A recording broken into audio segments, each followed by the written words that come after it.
On est en 2026, Assetto Corsa Rally est sorti un petit peu plus tôt, fin 2025. Et le rallye, de manière générale, a le vent en poupe cette année. C'était donc l'occasion de vous faire une vidéo sur le sujet et de vous parler de mon expérience pour faire basculer votre simulateur du circuit au rallye. C'est parti.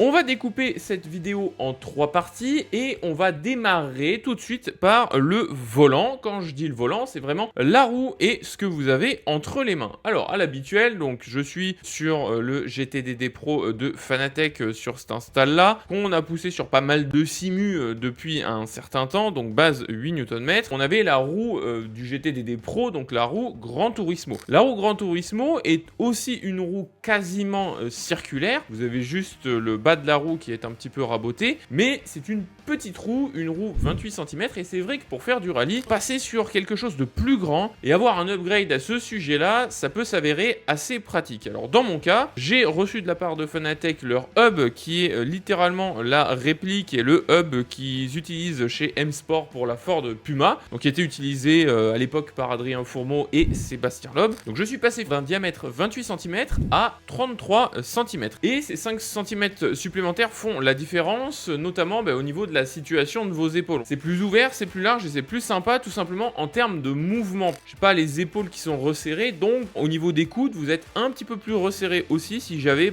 5 cm de moins, 2,5 de moins de chaque côté. En étant ici avec les épaules un peu plus larges, ça vous permet de gagner en liberté de mouvement lorsque vous avez à braquer et à contre-braquer, ce que vous faites souvent en rallye. Sur le Podium Hub en lui-même, pour le coup, il est bien fini, hein, c'est du beau matos de la part de chez Fana. On est sur une réplique, que ce soit au niveau des switches, des boutons, du rétroéclairage, vous pouvez tout régler sur le logiciel. Vous n'êtes pas obligé de passer uniquement par cette solution là. Je vous mettrai un lien en description pour les produits de chez Fana qui peuvent vous intéresser sur le sujet. Donc, ça dépend un petit peu de vos prérogatives et de votre budget. Si vous êtes à l'aise et que vous avez envie de vous faire plaisir avec une réplique, celui-ci est vraiment bien. Le volant est en Alcantara, c'est le volant directement qui vient de chez Sparco, hein, pour le coup. C'est littéralement le même que vous pourriez avoir dans une voiture de rallye. Par contre, évidemment, si vous cherchez à jouer à autre chose, il va vous falloir d'autres accessoires parce qu'il n'y a pas de palette à l'arrière, comme vous le voyez. Autre point à noter sur le volant, en augmentant le rayon, le diamètre du volant, vous allez perdre un petit peu en force feedback. Parce qu'en fait, en ayant une roue plus grande et donc une plus grande amplitude de mouvement, vous allez forcément tirer un petit peu plus sur le moteur de votre base direct drive. Si vous tirez un petit peu plus, vous allez atteindre un peu plus rapidement le clipping. Sur une base 8 Nm, vous allez le noter sur des bases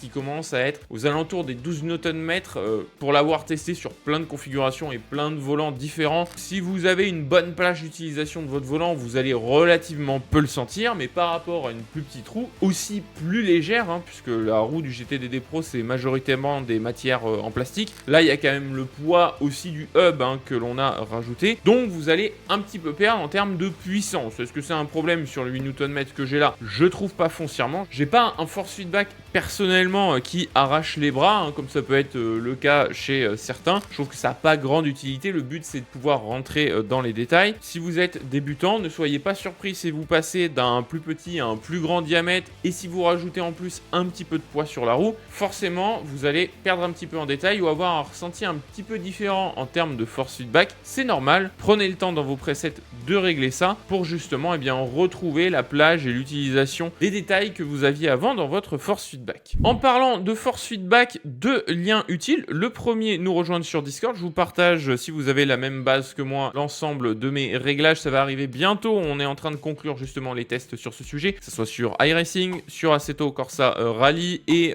IEWRC, on va dire le rallye de manière générale, mais aussi sur Le Mans Ultimate et Gran Turismo 7. Donc rendez-vous sur Discord. Le deuxième lien, si vous voulez passer du temps à justement bien régler votre matériel, c'est aussi des points qu'on aborde au coaching. Coaching dispo sur raceclutchcenter.com. Là aussi, le lien est en description. Le deuxième point de notre vidéo, on va basculer du côté des accessoires. Par exemple, sur cette roue Podium Hub, je n'ai pas de palette de vitesse. Et donc, pour passer les vitesses, j'ai juste à côté de moi le shifter MagShift Mini de chez Ushingwelt. Je l'ai sans montage supplémentaire. J'ai la pince de base, puisque sur le R8 Fury que j'ai, avec la plaque, vous pouvez directement monter le tout par le dessous. Et j'ai par contre sur le MagShift Mini l'extension du levier, puisque le MagShift Mini a un tout petit levier de base. Cette fois-ci avec le leveler, vous gagnez quelques centimètres qui ont leur importance, surtout sur cette configuration là où j'ai pas forcément le levier qui est en hauteur comme ça peut être le cas en WRC ou avec le MagShift standard. Pour être vraiment sur le même profil entre mon volant et l'arrivée de mon frein à main, vous voyez vraiment je suis sur le même plan exactement entre les deux. J'ai quasiment pas de différence de distance au niveau des doigts ici avec le frein à main dont on reparlera un petit peu plus tard et avec le levier de vitesse.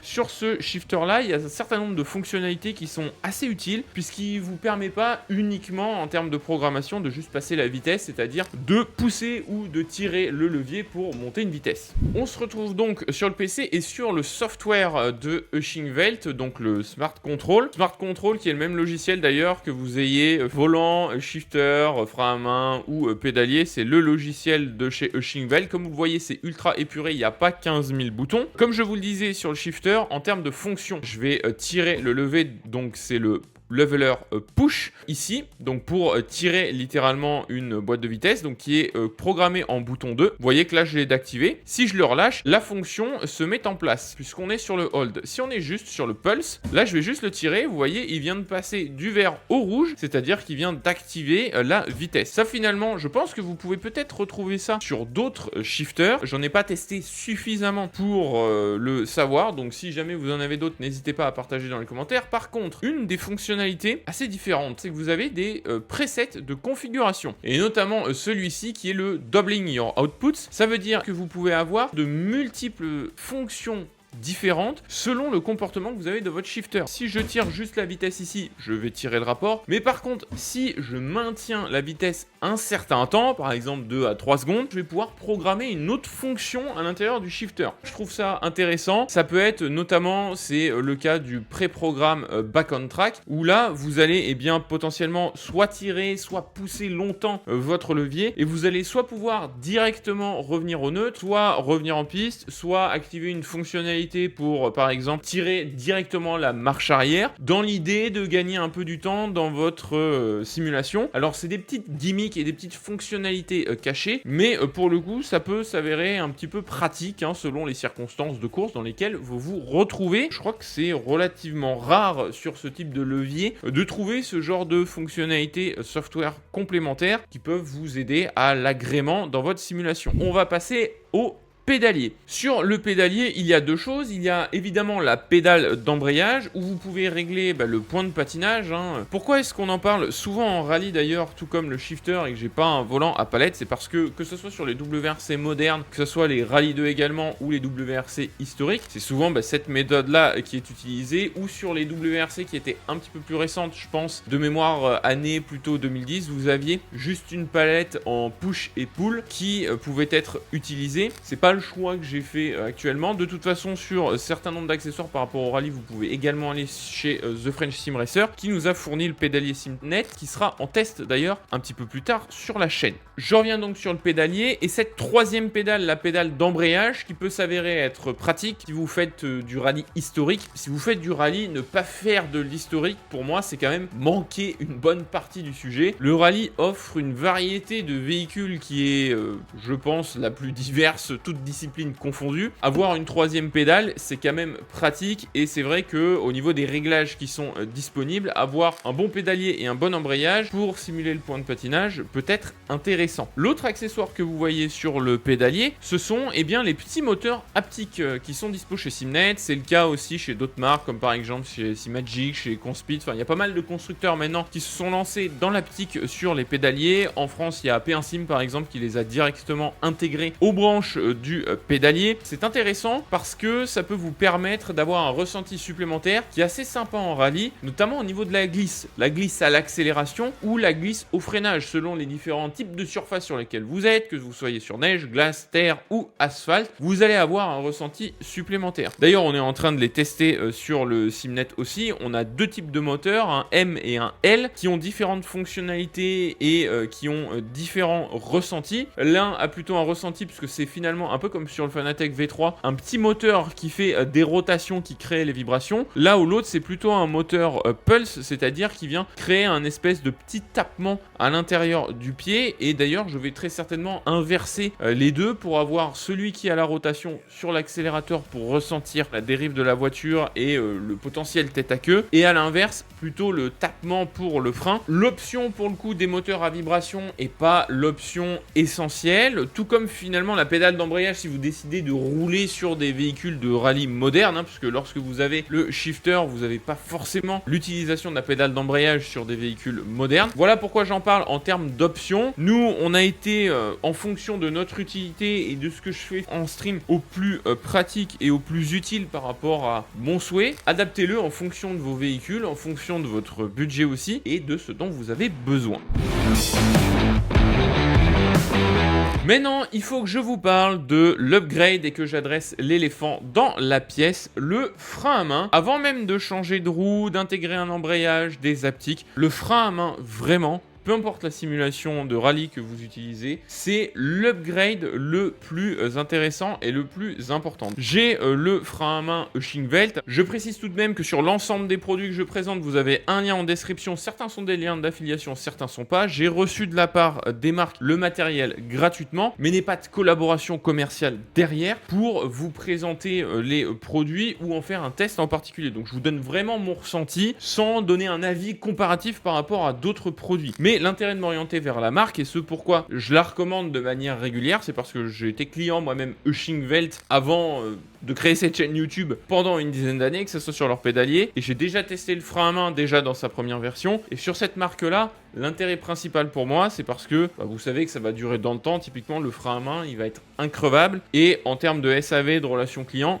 il y a tout ce qu'il faut. Je sais que je peux vous les recommander les yeux fermés, YouTube ou pas YouTube, mais vous allez avoir un certain nombre de fonctionnalités qui sont disponibles chez d'autres marques pour la même chose. Sur les fonctionnalités, justement, comme on l'a fait pour le MagShift Mini, sur la partie software, et ça, c'est le truc que je trouve intéressant en fonction des profils et des véhicules si vous souhaitez aller plus loin. Alors, vous allez voir, j'ai un current profil qui est le L1C Handbrake VF, puisque j'ai testé différents profils qui sont disponibles chez la marque. Donc, vous le voyez, vous avez les courbes comme vous les avez sur les pédales. C'est un capteur load cell avec un élastomère et un ressort pour gérer en fait la dureté et ce que vous allez mettre en termes de puissance. Je crois qu'il monte jusqu'à 22 kg de mémoire, donc il faut quand même me mettre dans le bras. Personnellement, je l'ai mis à 18. J'ai mis une petite bottom dead zone ici, c'est-à-dire qu'il faut quand même que je le tire un peu avant d'enclencher du frein à main. Et en termes de courbe, je suis parti sur la Sense plus 1, c'est-à-dire que lorsque je le tire, j'ai pas besoin de forcer comme un fou. Pour dans la première partie, vous voyez que pour atteindre 50% du frein à main, j'ai 35-40% de puissance de frein à main disponible utilisée, ce qui me permet finalement de très vite solliciter le frein à main et quand je le relâche d'avoir pour moi en tout cas un meilleur contrôle. Mais si vous souhaitez avoir une courbe en S par exemple, si vous souhaitez avoir un démarrage un peu tardif à l'inverse ou si vous souhaitez paramétrer les courbes en fonction de vos préférences, vous pouvez tout régler de A à Z. Donc surtout vous gênez pas, on va restaurer le profil. Voilà, pour que je m'y retrouve lorsque je remets Dirt 2.0, c'est vraiment pratique et je vous conseille lorsque vous réglez votre frein à main de prendre vraiment le temps, avoir un bon frein à main et un bon ressenti de frein à main. C'est un petit peu la même chose que sur vos freins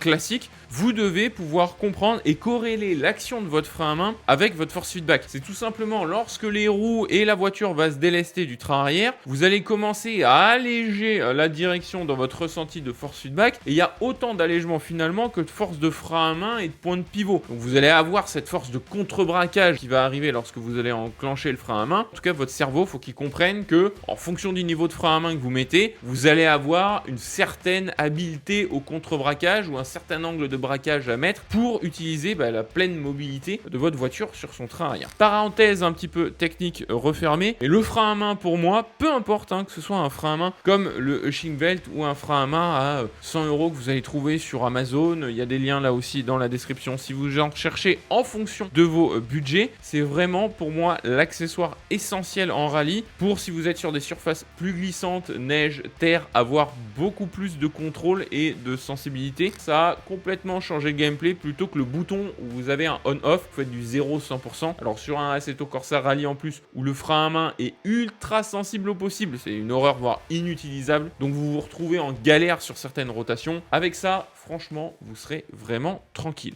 Voilà donc pour les upgrades que je vous conseille si vous basculez votre simulateur du circuit au rallye. Par ordre de priorité, en résumé, le frein à main d'abord, c'est vraiment l'essentiel. En deuxième, je classerai le volant, question d'aisance au niveau de vos épaules notamment, et question de santé aussi, parce que vous allez vous créer moins de fatigue et moins de tension dans les épaules qui peuvent être des parties relativement sensibles. Et puis après, en troisième partie, les petits accessoires annexes en fonction de votre choix de simulation et en fonction des véhicules que vous roulez. Un shifter, un embrayage, des haptiques sur les pédales ou une palette push and pull. Par exemple, si vous souhaitez ne pas faire les mêmes erreurs que beaucoup de débutants en sim racing, je vous conseille maintenant de passer à la vidéo qui va s'afficher juste ici, ou alors à regarder le test du Compspit Apex, un bundle qu'on a testé aussi sur Assetto Corsa Rally avec un bon force feedback. C'est par là.